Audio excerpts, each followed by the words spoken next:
Você sabe como calcular o seu custo de manutenção? Como controlar o seu custo de manutenção? Como dividir e otimizar cada vez mais seu custo de manutenção? Então fica aqui comigo porque nesse vídeo eu vou te falar tudo que você precisa saber sobre custos de manutenção. Então a primeira coisa que eu gostaria de falar é separar o CAPEX do OPEX. CAPEX são custos de investimento e OPEX são custos de operação. Então, com CAPEX, como o próprio nome diz, investimento, você está investindo para você ter um retorno sobre esse investimento. Então, por exemplo, se eu faço uma melhoria no equipamento para que ele consiga produzir mais, essa maior produção vai me dar um retorno do que eu investi anteriormente. Então, eu estou gastando dinheiro ali para investir, para trazer uma melhoria, para essa melhoria voltar em forma financeira também, eu ter esse resultado em X tempos aí. O que a gente chama de payback, né? O payback vai acontecer em quanto tempo? Em 3 meses, ou seja, eu investi e 3 meses depois eu estou tendo esse retorno de volta. Seria o mesmo do que eu investir numa poupança, no mercado de ações, etc. Porém, eu estou investindo na empresa e com isso eu estou tendo mais lucro ali dentro da empresa. Outra forma de CAPEX também são investimentos que não são tangíveis dessa forma, né? Ou seja, que não necessariamente que a gente vai investir e esse dinheiro vai retornar, e sim ganhos intangíveis. Por exemplo, vou fazer um investimento para trazer uma maior ergonomia dos funcionários ali dentro da empresa.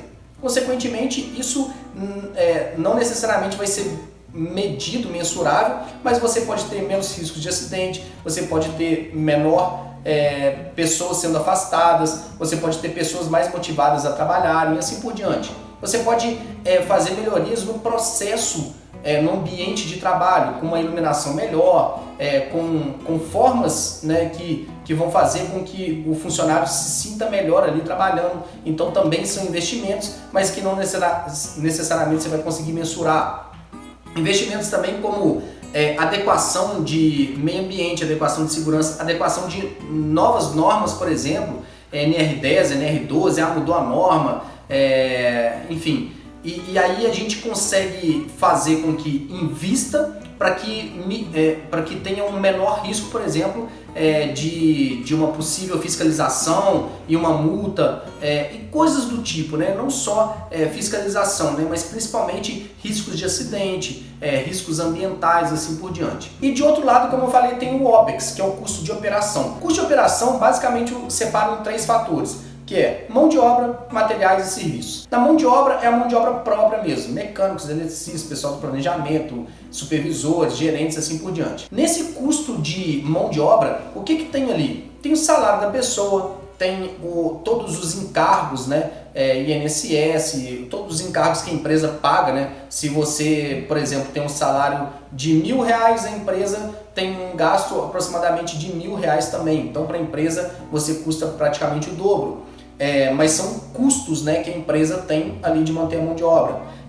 Fora encargos, tem custos de equipamento de proteção individual que a pessoa vai precisar, tem custos de treinamento, tem custos, todo custo relacionado à mão de obra eu gosto de colocar ali nesse custo de mão de obra. Algumas empresas vão separar, né? Custo de treinamento vai para o RH, custo de EPI vai para a segurança, enfim, mas são custos relacionados à pessoa. E principalmente o maior custo variável quando se trata de mão de obra, que a gente tem que ter um controle muito grande, são custos de horas extras. E quando a gente está fazendo muita hora extra, tá sinalizando que a gestão não está tão boa assim. Então a gente tem que estar bem atento a custos de horas extras, porque é a principal variável, e muitas vezes se você perde o controle, você pode até dobrar esse custo de mão de obra somente com hora extra, o que não é nada saudável para a empresa e nem para os funcionários, né? O outro termo é o custo de serviços, que aí eu separo serviços externos e internos. Externos são serviços prestados fora da empresa e internos, serviços prestados dentro da empresa. Então, o serviço interno, por exemplo, eu posso contratar uma empresa para fazer a medição da análise de vibração, né, nos equipamentos. Então, vai uma empresa lá, coleta todas essas vibrações, faz essa análise e me manda um relatório completo.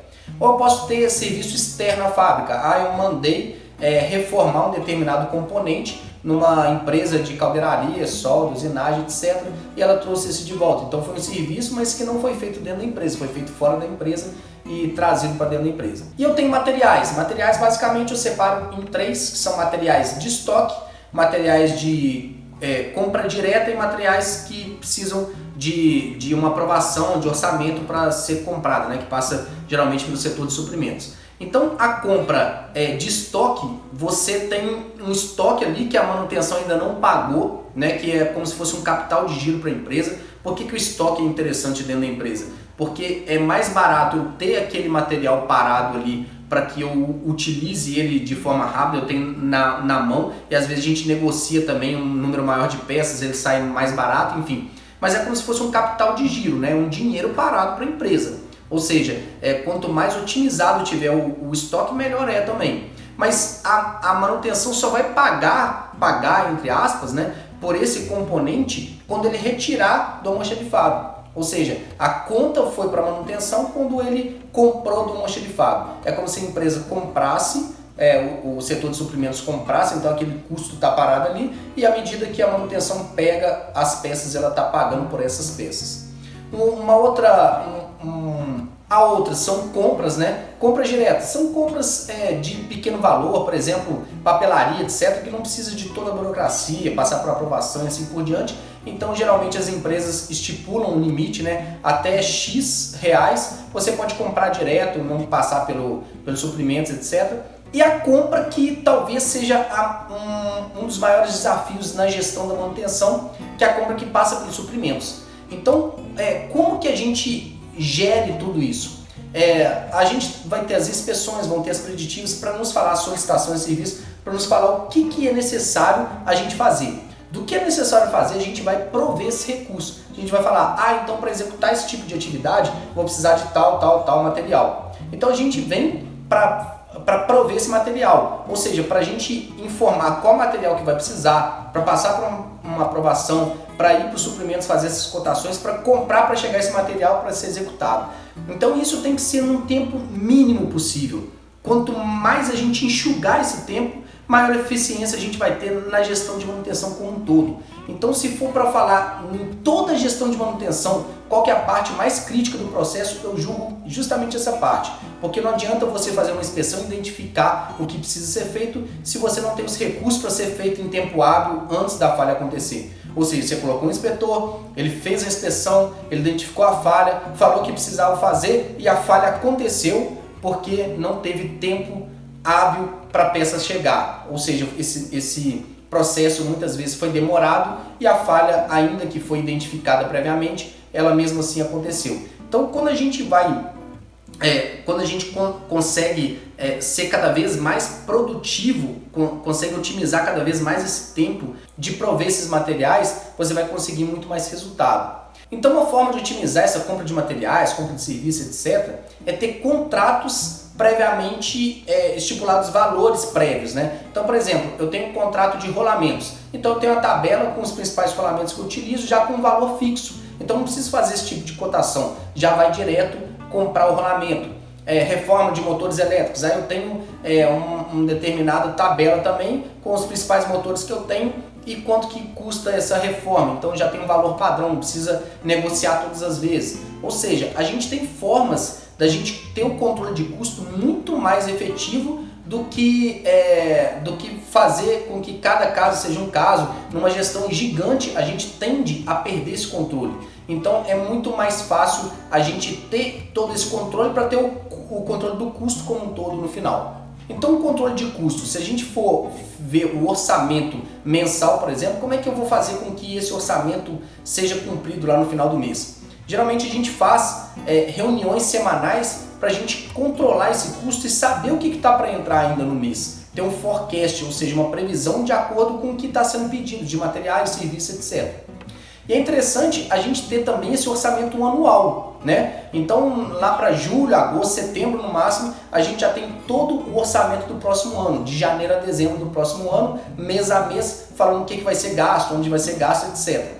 Claro que no mundo real não funciona exatamente, foi previsto isso, então vai ser gasto exatamente isso. Não é dessa forma, mas você já tem um balizador para falar o seguinte para a empresa, a manutenção no ano inteiro vai gastar isso. Se você estiver gastando mais do que isso, provavelmente você está comendo um pouco do lucro da empresa. Então é interessante que a gente tenha todo esse controle para a gente saber até onde a gente pode ir para ser viável para a empresa como um todo. Ou seja, se existe um custo de manutenção e você falou que vai ter esse custo, a empresa já está prevendo quanto que ela vai ter de lucro no ano posterior, que a gente já tem esse orçamento montado. Então é interessante que a gente tenha todo esse controle bem dividido, né? Quando a gente divide, assim, a gente simplifica, né, o controle, e aí a gente, simplificando esse controle, a gente vai ter o controle de um todo também. Então se você gostou desse vídeo, curte, compartilha, segue o nosso canal, porque assim as redes sociais vão cada vez mais entender quem que quer esse tipo de conteúdo e vai conseguir distribuir de uma forma melhor, porque o algoritmo vai entender, opa, esse cara está assistindo esse vídeo, então ele está interessado nisso, eu vou procurar pessoas com perfis parecidos com essa mesma pessoa que está assistindo, com você que está assistindo esse vídeo, e aí conseguir distribuir para mais pessoas e a gente conseguir espalhar mais esse tipo de conhecimento. Um grande abraço, sucesso, te vejo no próximo vídeo.